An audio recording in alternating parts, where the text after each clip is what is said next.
CFA Level 2 EdgeFit Prep Program.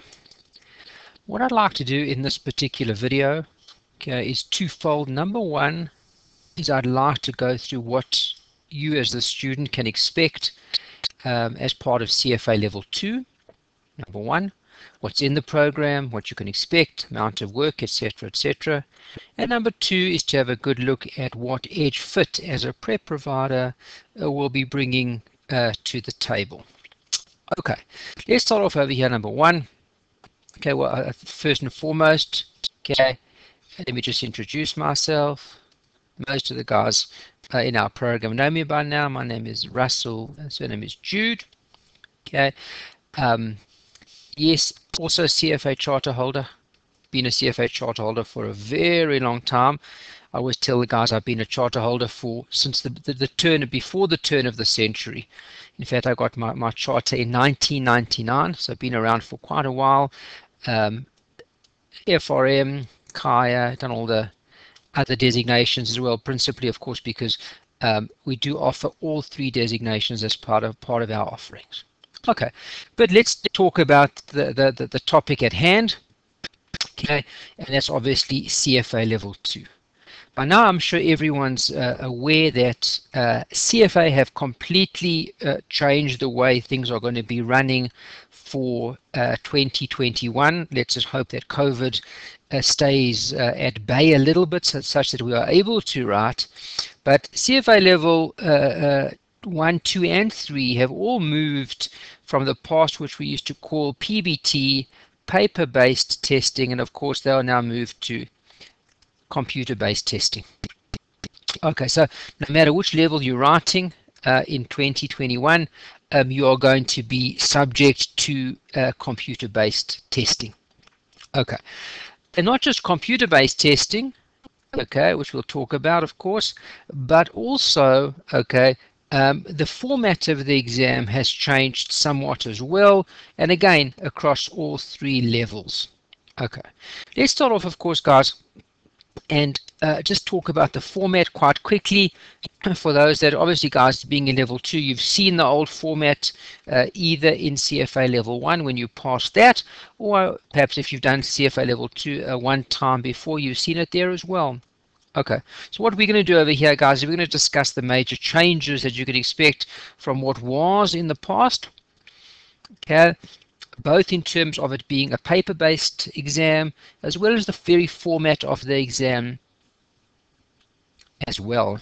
Okay, we start off over here, guys, and we have a look. Okay, one of the key differences is, I'm sure everybody will remember, in the past, you used to write your exam for 3 hours, 180 minutes. Okay, and of course that's now changed. Okay, you could still write two papers, exam session 1, exam session 2, but both of these exam sessions have now gone down to 135 minutes. Okay, so which is 2 hours 15 minutes. Okay, what CFA the Institute have come out and said is that they are more than able to be able to test your proficiency at CFA Level 2 level, okay, in 2 hours 15 minutes, okay, just as easily as they could test you in 3 hours. So they're going to bring the time down, and that goes across all three levels, Level 1, Level 2, Level 3. They brought the time down from 3 hours to 2 hours 15, 180 minutes down to 135 minutes. And all that's changed, guys, is if you have a look in the past, those that have seen this before, okay, what used to happen in the past, guys, there used to be, and I'm going a little bit older than even 2020 perhaps, okay, if we look back even a little bit further, what there used to be 10 what we call vignettes. Okay, a vignette, or a kind of like a bit of a story, case study, call it what you wish. Okay, there used to be 10 vignettes, and those vignettes were followed by 6 MCQs, giving you a total in the past of 60 MCQs. Okay, so every paper that you wrote, okay, both paper 1 and paper 2, contains 60 multiple choice questions in the paper. Still in 2020, they moved away from that way of examining, and they didn't give you 10 vignettes only anymore. they moved to a combination of vignettes between 6 multiple choice questions and 4 multiple choice questions, so they could in fact ask you slightly more than 10 vignettes. But again, the total number of multiple choice questions in total, okay, always came back to 60 multiple choice questions. Okay. Now, having said that, okay, what they've now done, if I just clean up over here, what they've now done is they've said, okay, in the past there were 60 multiple choice questions. Okay. Now that we've reduced the time, and I'll do the maths for you. The maths has gone down 135 minutes from what was 180 minutes. There used to be 60 multiple choice questions, okay, in the past. Okay, so the maths is nice and easy. Okay, so there should be 45 multiple choice questions based on the new timing. Okay, based when I say the new timing, that we've got 135 minutes. But of course, they can't give you 45 multiple choice questions, because remember, 45 is not divisible by a 6 or a 4, and every vignette that they give you is either going to be followed by 4 multiple choice questions or 6. So what they've done is, and it's a benefit to us all, instead of giving us 45 multiple choice questions, guys, as you can see over here, they have given us 44 multiple choice questions. Okay, and that is essentially how things are going to work going forward. Of course, it's all going to be computer based. Okay, as we get closer to the time, we'll take you through some approaches working on a computer in order to answer, because I assume most of the guys have not answered questions yet on computers. Guys that have done Kaya, of course, okay, will have of course done all the exams on a computer already. Kaya is long into the computer cycle already in terms of their testing. Okay. CFA is a little bit behind, as is FRM. Both have come on board completely for 2021 with complete compliance with computer-based testing methodologies. Okay, so that's your exam, guys. If we have a look at your exam, just very briefly again, you're going to have a vignette, okay, followed by either 4 or 6 multiple choice questions, giving you a total of 44. We don't know exactly the format of that. Excuse me, that hasn't been made clear to us, but just by way of example, should we wish, if you want an example, okay, you could in fact have, let's say for example, they wanted to give you 6 multiple choice questions, sorry, 6 vignettes, okay, with 6 MCQs behind those, okay, which will give you a total of 36 multiple choice questions. Then there'll be 2 vignettes with 4 multiple choice questions behind that, giving you 8 MCQs, and again a total of 44 MCQs. But again, that's just purely an example. It doesn't have to be like that. It'll be approximately like that, but it doesn't have to. Of course, they can just go completely, I don't think they will, of course, but they can just go for 11 vignettes with 4 multiple choice questions, and of course that'll also give you your 44 MCQs as well. Okay, but other than that, not much change in terms of what we've expected in the past. Okay, remember of course, guys, that the syllabus, I get this question quite often, the syllabus for 2021 is exactly its carbon copy of what it was in 2020. The CFA kindly, due to COVID, of course, have kept the syllabus constant, because obviously, guys, we're not able to write predominantly in 2020, so they've kept the syllabus the same for 2021. Pity the people that are going to write in 2022, because they're going to have 2 years worth of catch up in terms of all the changes and amendments. Okay, but that's 2022's problems. We've got enough things to deal with in 2021, so we'll leave that for 2022. Okay, and that's the basic format of your exam, guys. If you just have a look over here, 30 minutes in terms of you just come in, sign, pledge, all that kind of good stuff. Very similar to, we've picked it up, of course, from the CFA Level 1 way that they work. I assume it'll work the same way for the CFA Level 2 guys. Okay, then you write for 135 minutes. There's a 30-minute optional break and another 135 minutes thereafter. Okay, that's your total exam time. I think it's quite lovely, in fact, because it does reduce the time somewhat. Doesn't make it as exhausting as it was, 3 hours and then 3 hours again. But remember again, guys, your break time is quite a bit less than what it was in the past. Okay, So, and I can tell you from the Kaya guys, they write, okay, 2 hours. They write 120 minutes. Then they have their short break and another 120 minutes, and that's fine. Generally, you're generally okay with that. It's not an overly exhausting. It's not easy, but it's not an overly exhausting exercise. It is manageable. Okay, and of course, guys, then your exam number 2, which you write after your 30-minute break, carbon copy of exam number 1. All topics are examined in both. We haven't seen anything to the contrary of that. Of course, keep in mind level 1 have changed their way of working, okay? And level 1, and which to be mindful of this, level 1 examines 4 topics in the morning and the remaining 6 topics in the afternoon session or the second session, whereas seemingly we haven't seen anything to the contrary. Okay, seems that CFA level 2 will examine all 10 in both exams. Could be anything in either exam. Okay. Let us move on a little bit over here. The differences between level 1 and level 2. I'm not going to spend too much time over here, guys, of course.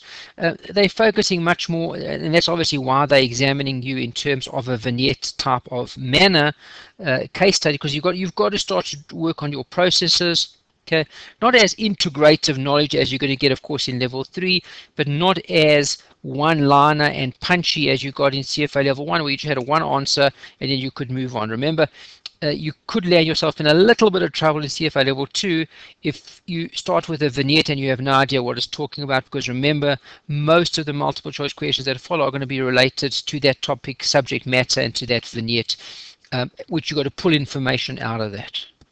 Okay, so very important. And of course, guys, as we go through our prep course, remember we're going to be spending a lot of time on how to answer these vignettes, because your timing, as was short in level 1, as will be short in level 3, is short, of course, in level 2. Okay, it looks like it's a lot, because if you have a look over here, if you do the maths again, it's approximately 180 seconds per multiple choice question, which seems, wow, that seems quite a bit more than what we had in level 1. Remember, level 1, we had 90 seconds a multiple choice question. That was for level 1.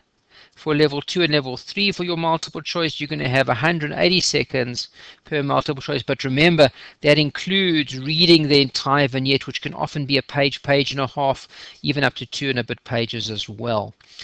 So that does take up a lot of your time. And remember, as opposed to level 1, where the information was quick and easy to get out of it as a 1 or 2 liner, maybe 3 liner, quick set of information, CFA level 2 and 3, there's a lot of information which you've got to be pulling out of the vignette as well. So time is of the essence. So it looks like there's a bit more time. Don't be fooled. And of course, we've got to start to do tons of practice on how we answer these types of CFA level 2 questions, the MCQs that are based on vignettes. Of course, there's going to be the 2 different approaches that people use. Do you read the questions first, the MCQs, and then see almost like what you need to answer by reading the vignettes, or do you read the vignette first and then try and do the MCQ after? There's no approach that is 100% right for everybody, but of course, what I do suggest is that by the time you get into the exam, you have designed an approach that works best for you. We'll take you through all the different approaches, of course, as we get closer to the time and as we approach, of course, our revision and exam program in April 2021. Okay, let's go over our page over here, guys. Okay, the exam weighting is exactly as I said, exactly carbon copy what we saw in CFA level 2 for 2020. There you go. And again, what we see over here is that there's a little bit of a range, of course, between the in all of the topics. Okay, the widest range for those guys that are still have their heads a little bit in CFA level 1 and in the quant section, okay, study session 2, you'll remember the statistical measurement under measures of dispersion called range, and your biggest range sits over here in Portman, which ranged between 5 and 15%, which is quite a large range as to where it's going to sit. Nothing else is quite as rangy as Portman is. Okay, but as you can see, if we have to look at where the big focuses are, guys, predominantly there are four big focuses again, as there always have been really. There is ethics is a big one, okay, FRA is a big one, okay, and then of course equity and fixed income remain your two big asset classes. Um, your two other asset classes, okay, derivatives and alts are 5 to 10%, but as you can see, there's quite a strong weighting in CFA level 2 towards the various asset classes. Your four asset classes of course, being equities, um, fixed income, alts, and derivatives. There's a big weighting over there. A little bit for Corp Fin. Okay, FRA quite heavily weighted, economics not much, and of course quants not too much. Quants is an interesting one, of course, because there's quite a few readings on quants, and of course they introduced it in 2020, but it has of course been introduced. Things like machine learning, big data, all that kind of stuff now fits into the quant section, as well as all the regression topics, time series, etc., that we were familiar with in the past. So it seems a bit of a small weighting quants, but there's a lot of stuff in there as well. Okay, just a quick peek ahead, guys. It's always nice to look ahead just to see where you're going. Okay, if we look towards CFA level 3, where is the weightings there? CFA level 3, guys, nice to see for those that are not big fans of quants. Well, quants is gone in CFA level 3 as a topic, of course. FRA is gone as a topic. Corp Fin is gone as a topic as well. Okay, what's interesting, ethics is still big in CFA level 3, of course it is. Ecos is there. Ecos is there in things like what we call we're going to see just past the asset allocation section over there. Okay, there's going to be a nice economic section there as well. Okay, all your four asset classes, of course, are there in CFA level 3, and the big weighting, of course, goes towards Port Manning level 3. That's obviously where the big weighting sits. Things like individual and institutional portfolio management, the private wealth section, and institutions. Okay, that's level 3. Talking about level 2, let's go back. We don't want to dream too far ahead. Let's get our heads back in where we need it to be to make sure we kill this animal one at a time. Okay, the numbers, they're big. Assuming one wants to go directly through the CFA syllabus themselves, there's 3,123 pages. A lot of guys say, well, should you perhaps just use a prep provider and ignore the CFA syllabus? Is the CFA syllabus good? The CFA syllabus is outstanding. Okay, I have nothing that ill to say at all about it, only praise. The challenge, of course, guys, is that it's 3,123 pages, which is a lot. Okay, so it's a bit of a time issue, depending on how much time one has. And of course, I would always keep myself a copy of the CFA curriculum nearby, at least in electronic format, and to refer back to that. Okay, because there's some wonderful stuff over there. What we've done, of course, if you're looking over here, end of reading questions, there's 1,183 questions. We've kindly got permission from the CFA in terms of a reprint. We are allowed to, as a prep provider, to reprint those. So what I've done for you as part of the service is I've reprinted all of those questions for you, and we do a fair measure of them in our classes, and of course give you direction to do some as well, with guidance as well. But these 1,183 questions are CFA questions, which we give to you. They're not marked questions, they are CFA questions. We reprint them for you just to put them in one nice format for you. But of course, you could also find them at the end of the curriculum readings. Each reading, you would find one of those as well. We've just put them all together for you. Okay, of course, what we do in addition to these end of reading questions, we call them end of chapter readings, the EOCs, the end of chapter readings, okay, is we're going to give you our checkers, our edge checkers, at the end of every reading as well, which are our questions, which we've put together just to make sure that you are fully in line and in touch with the end of the reading, the material as you finish the particular readings. And there we've got about 3,000 questions for you. Fun, just to keep you on track and on board. Okay. In terms of learning outcome statements, guys, there's 456, 48 readings, and 17 study sessions. Okay. I'm not sure if it's good news or bad news, but the study sessions get lower and lower as you move through the levels. There's 19 study sessions for CFA level 1, 17 for level 2, and only 16, if memory serves, for CFA level 3. Okay. Now, in terms of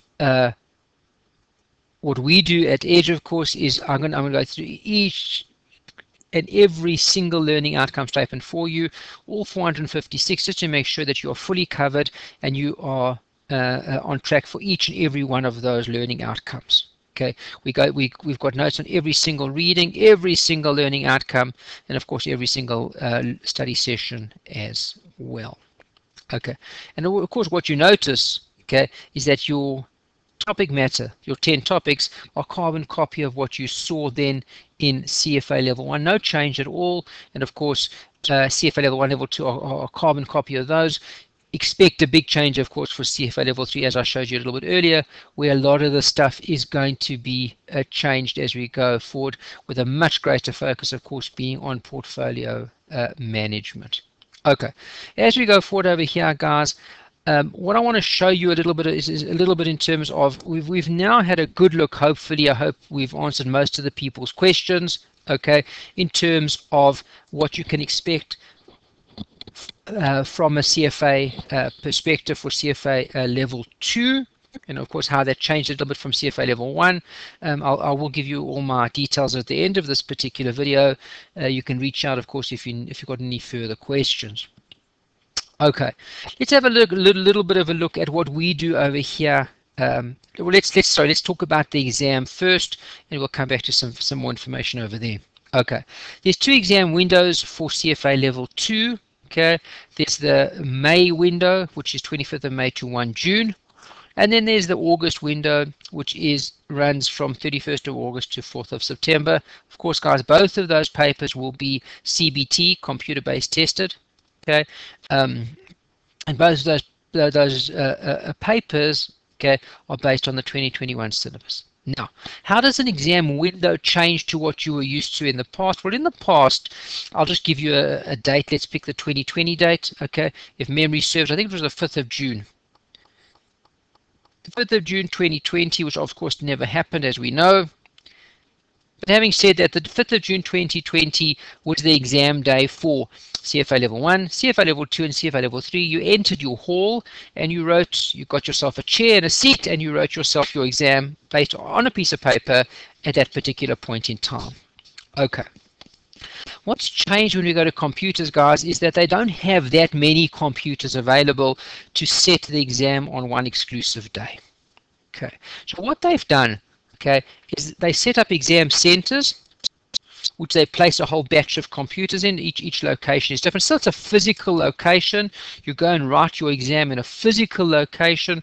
All the computers are there waiting for you, but they don't have that many. So what they do is they get guys to write on different days. For example, you look over, some guys will write on the 25th of May, some guys will write on the 26th of May, some on the 27th, all the way through to the 1st of June.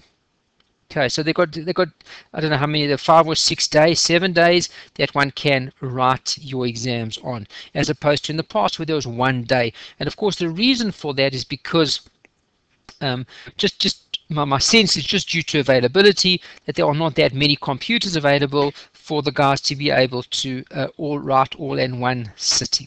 Same thing, of course, for the August paper, that you go from August to 4th of September.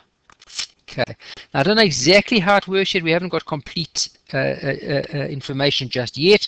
Okay, but to the extent that it works similar to, and I'm sure it would, to the Kaya way of working, you book yourself, okay, an exam. So you book yourself a date. Okay, and of course, let's say, for example, you're in the May window, you will book yourself a date from the 25th of May through to the 1st of June. Which date would you get? Well, the date that you get will depend on availability. Okay, remember, as I said a little bit earlier, there is a limited amount of computers available, so of course you would get, okay, a date and a day and a date and a time that will work based on availability. So of course, the earlier that you get in, I suppose the bigger the choice that you have. And I suppose if it's anything like the Kaya guys do, they all try and book the latest exam. So everyone's going to try to go for 1 June and of course 4th of September. If it's anything like some of the Kaya guys like to do, to try to get as much study time in as possible. Okay, and that's of course now another way that things change, because now we're not working with exam days, we now work with exam windows. Okay, guys, you're all familiar with this. I'm not going to spend too much time on it because I'd be wasting your time. You all know that there's either the Texas Instruments as your calculator, number one, or of course the HP 12C as well. Those are your only two calculators that you can use, but I'm sure you guys are all familiar with that already. No need for me to repeat that. Okay, in terms of the vignette approach, guys, reading comprehension is important, of course, guys, because there's a lot of stuff that you need to get through. It's quite a long story, quite a long vignette, quite a long story upon which your 6 or 4 MCQs are going to be based. Okay, they're generally long, they contain a lot of information, and the challenge now for the guys is going to be, okay, it's not going to be easy, guys, because you're going to need to pick up information off a screen. Most people in the past were quite comfortable picking up information directly off a piece of paper, highlighting, crossing out, but using the writing little notes on the side of the paper. Of course, you don't have that anymore because it's all computer based. Okay, so one needs to, and I think part of the challenge is going to be not just getting the information into our heads this time round, not just getting an exam approach together this time round, but also being able to answer questions on a computer. And for that, we're going to have quite a bit of practice as well, just to make sure we are on track for that. Okay. Whichever approach works best for you. Some people read the question first, some people read the question last. Okay, in other words, some people go through all the MCQs. Let's just say, for example, there were 4. So some people like to read the MCQs first, then read the vignette and the story, and then they go and answer the questions. And some like to do it last. In other words, that they like to read the question, okay, and then come back and do the MCQs. There's no real correct approach, guys. It depends what works for everybody.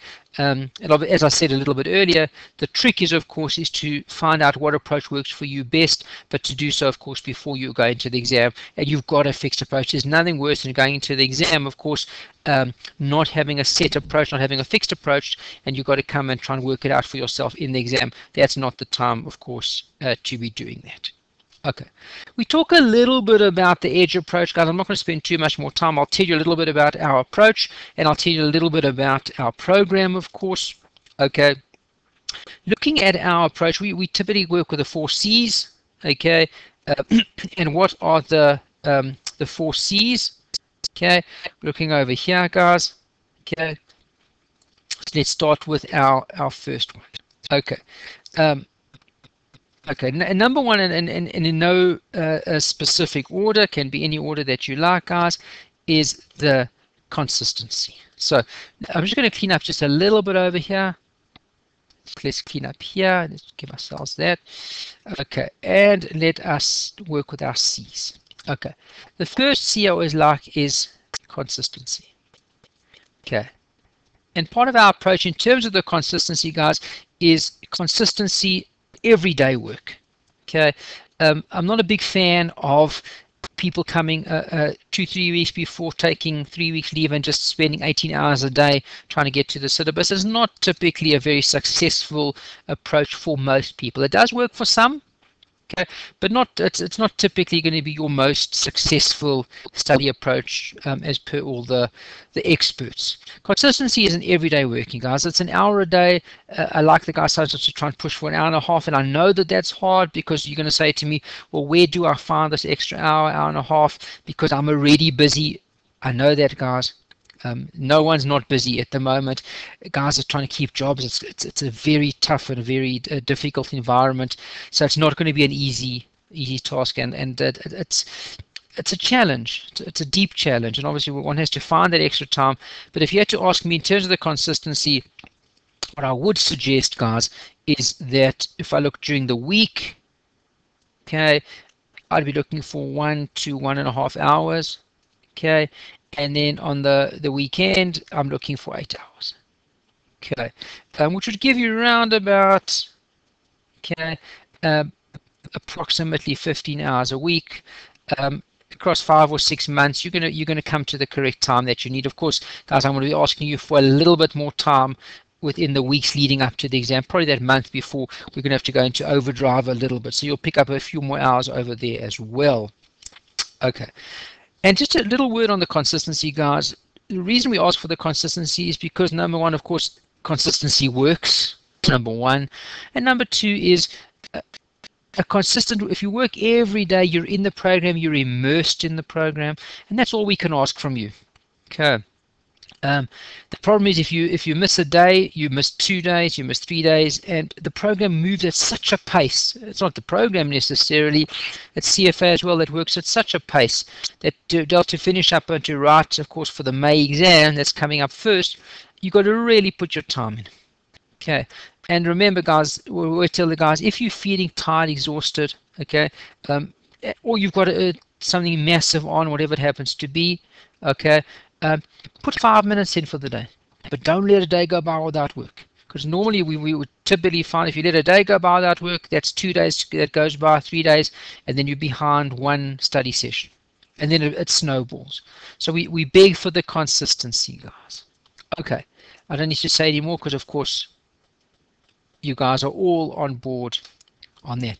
We move to our second C over here. Let's just hope I can spell it correctly for you guys. I think it's 2 M's, but the good news is that you're not here for the spelling, and I'll never also check your spelling anyway because it's all multiple choice. And by the way, CFA level 3, when it does get to constructed response and spelling, okay, they don't penalize you for spelling anyway. Okay, it's nice to spell correctly, but of course, you don't stress about that. You're not penalized for that. Okay, I'm not going to spend much time on commitment at all, of course, guys, because the fact that you're on CFA level 2, the fact that you're registered for the program, you are committed.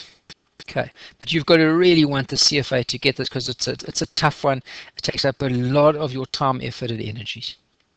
Okay, and of course I always tell the team, but you guys are on level 2, so you've had 1 year of this already, CFA level 1.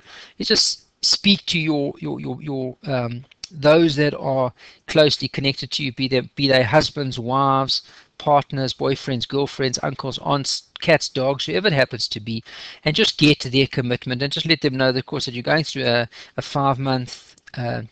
You're not completely lost to everybody, but you will be less available, and of course, just to beg for everybody's understanding as you go through your 5 months, and you will come out of this, be it in May, be it in September, and you'll return back to normal life. But just it's always easier if you get the support of everybody up front as opposed to knocking heads and fighting with everybody as you go through the process. Okay, we talk about my next C, which is concentration. When I talk about concentration, okay, we talk about focused work. I would have called it an F if I could have, but it wouldn't have fitted nicely within our approach, so I called it a C for concentration. But it really talks to focus, guys. Okay, the time that you put in, make sure that that time is good time, make sure that it's focused time. It's far better to put in 1 good, strong, focused hour than 4 weak hours, and then just to come back and say, tick, tick, whew, I worked for 4 hours, there's my 4 ticks, well done to me. Not impressed, guys. I want 1 big tick. 1 big, if you can put 4 concentrated hours or 4 focused hours, how much better. But of course, if you can only give an hour, make sure that that hour that you do is a focused, concentrated hour. Again, and to the extent that one can't do that and you're feeling very tired, I often tell the guys, go put your head down on the couch for half an hour. Okay, get yourself relaxed, get yourself calm. Okay, get yourself focused to make sure that you are able to put in a good hour afterwards. Okay, if you're not able to, I often tell the guys, if you're not able to work at all, rather just go and rest, relax, go to bed, recharge, okay, renew, so that you can work much better the next day. Okay, no sense in just putting in hour after hour after hour, just sitting there without any kind of concentrated work. And our last one, okay, the last one is called C, which is for calm. I hope everyone is still calm and relaxed. And what we talk about in terms of calm is that it's just CFA, guys. That's maybe the 5th C. To get your CFA, you need the 4 Cs. But Keep calm. It's just CFA. No life and death. Okay. No one's going to get sick. No one's going to get. It's just CFA. Okay. Keep it in perspective. Keep your family healthy. Keep yourself well. Keep everything going well. Keep yourself relaxed. Okay. If you are a gymmer, okay, or you're an exerciser, please keep gymming. Please keep exercising. If you eat healthy, please continue to eat healthy. If you watch movies once a week, carry on doing it. Keep calm. Keep relaxed. Look after yourselves. Okay, that's one of the great keys to success, of course, that you're able to do that. It's just CFA, and if you fail it, you'll do it again. Not the end of the world, as long as you're healthy, well, and able to do that. So just keep it in its perspective. Don't let it get bigger than perhaps that it is. It's not there to make a person crazy and completely anxious. Okay, I had a guy that. I spoke with a little bit earlier on this week, who said he's just had another baby. I think got 1 or 2 babies at home already. Young family, and doing one of the designations, and it's just killing him. He's not enjoying it. It's killing him. He's fighting with his wife. He's not spending time with his children and nor his newborn, and he's hating it. What do I suggest? I suggest that you write in the next semester. Stop writing now, and come back when you're ready. Because it doesn't make any sense, guys. Okay, to put yourself through, depending, of course, why one needs to get the CFA. Okay, but in most cases, people are getting it to improve themselves, to improve their job prospects. It's not the end of the world if you delay it by 6 months, as COVID has taught us a little bit. Okay, so not the end of the world to push this off just by a little bit, guys. But keep calm, keep relaxed, look after yourselves, look after your families, etc., etc. Okay, I have heard some other C's as well, guys. Some of the guys like C's, particularly the girls like the C's for chocolate. It's also good. I put that one under calm, guys, to look after yourselves. If chocolate does it for you, you go ahead. Okay. Some others have said the C for crying. I don't like that one, but keep our 4 C's as they are, and you are going to be fine and fantastic. Okay. And lastly, I'm just going to end off over here, guys. What does Edge give you? Okay, what can you expect from the Edge program, guys? Okay, complete set of notes on every single one of the study sessions. Okay, all 48 readings are covered over there. Okay, all 456 learning outcomes, every single one's covered. Notes on every single topic. Of course, they are extensive. Summaries, we've got questions at the end of every single thing. I think our questions are plus minus about 3,000 questions for you guys. They are our questions. Okay, remember, of course, there's also 1,183 end of chapter questions. Those don't belong to me, those belong to the CFA, but we reproduce them with the kind permission of the CFA for you. Okay, tons of practice for you over there. Okay, formula sheets. Okay, revision class, exam program, etc. Now, just on the last little bit, I just want to talk a little bit about the 2 different programs that we run. Okay, we have got an online program. Okay, and then we've got what I want to refer to as the blended program. Okay, and in terms of these 2 programs, okay, what we do, and in fact, I'm going to go on to the next page over here just to show you the timetable. Okay, now in terms of the online program, purely online, what we do for you guys, okay, is we give you notes, we give you questions, okay, we give you summaries, etc., etc. Everything there, and of course on every single one of those notes, etc., etc., there are videos as well that takes you through the entire syllabus from start to finish. The slight downside, some see it as a downside, some don't, of course, is these are all recorded classes. They're not live, they are recorded classes. We publish those on our platform, our Google Classroom platform. You can watch them as many times as you like. Okay, you can pause, go back, whatever you like, but they are pre-recorded. For that, guys, that's our option number 1. Okay, and what I do over there, guys, is I give you a bit of an indication. I say to you, okay, the first big topic, ethics, which is study session 1, you should be done with that by 19th of Jan 2021. Quants, I want you guys to finish that by 26th of Jan 2021. But again, that's a guide. You don't have to be finished by then. That's a guide for you. Remember, it's all pre-recorded. You've got a complete set of notes. All the notes are PDFs. The questions are PDFs. You can get in and take the stuff down as and when you want to do it. Of course, guys, when I give you these guides and these dates and times, they are very well thought out, just to make sure that you are able to cover the syllabus on time. Okay, because if you look over here, guys, we finished that, okay, on the 20th of April, of course, and you guys know you're right end of May, so that'll give you a good indication to finish everything on time, to be able to spend a month at least revising, to be able to and practice exams, to be able to go into the final paper. Okay, our option number 2 is what we call a blended option. Now, our blended approach is a carbon copy of the online. In other words, you're going to get yourself notes. You're going to get questions, of course. There's your summaries over there. There's your videos, all pre-recorded again. How this differs from the online program is that if let's just pick on ethics, for example. Ethics, I've said to you, I want you to finish ethics by the 19th of Jan. How will you finish it by the 19th of Jan? Well, you'll go through the platform, you'll go through all the notes, you'll do some questions, you'll look at the summaries, and you'll have watched the ethics videos. Okay.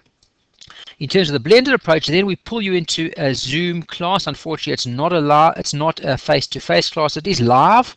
It's not face-to-face. They are live Zoom sessions. Okay, 5:30 p.m. to 7:30, around about a 2-hour session. Okay, mostly on Tuesdays, as you can see over here. And I take you through ethics. Okay, so that's why I want you to be finished ethics by the 19th of Jan, so that when I pull you into class on the 19th of Jan for our live Zoom session, okay, you are able to participate, and it's a meaningful session to you. Okay, what do we then do if I've already told you to go through the notes, the questions, the videos? What am I then going to do with you in a live session? Number one, okay, if there's any crazily difficult topics, I pick up on those and I'll go through those in a bit more detail with you. Number 2 is I'm going to do some nice questions together with you. Okay, and number 3, it's being a live session. Okay, you yourselves can ask questions if you like as well. Okay, and as best we can, we will try and answer those questions for you. So there's a great benefit, of course, being in the live Zoom session, and of course it motivates the guys to know, well, okay, by the 19th of June, I better be ready because I've got a session with the rest of the guys that will all be working together. Okay. Good news, of course, guys, if you're not able to make those sessions but have registered for them, they will be recorded and placed onto the Google Classroom for you to watch at a later point. But my strong suggestion, of course, is that you don't let those go too long without watching those, because obviously, as we said, things tend to snowball, and the course, as you can see, guys, moves very, very quickly. And that's, of course, because we've had to, because of the time that we got available. Okay, guys, that brings me to the end of our introductory video, and hopefully by now you've got a very good sense of what the CFA is going to hit you with, what we at Edge offer you. Okay, I'm just going to leave you with some details if you want. Okay, if anybody wants to reach out, okay, there is my email address for you. Okay, our website, which has got all the details and the brochures on, and you can register there for those that haven't yet registered. Okay, is as follows. It's edgefit.co.za. And by the way, the FIT doesn't stand for fitness in any sense. Of course, we like you to be educationally, etc. fit, but it stands for finance and investment training. That's the FIT over there. The company name is Edge, so it's Edge Fit, Edge Finance and Investment Training. Guys, please feel free to reach out if you've got any questions. Okay. Other than that, hopefully we'll see you guys in class and get ready to kill this CFA Level 2.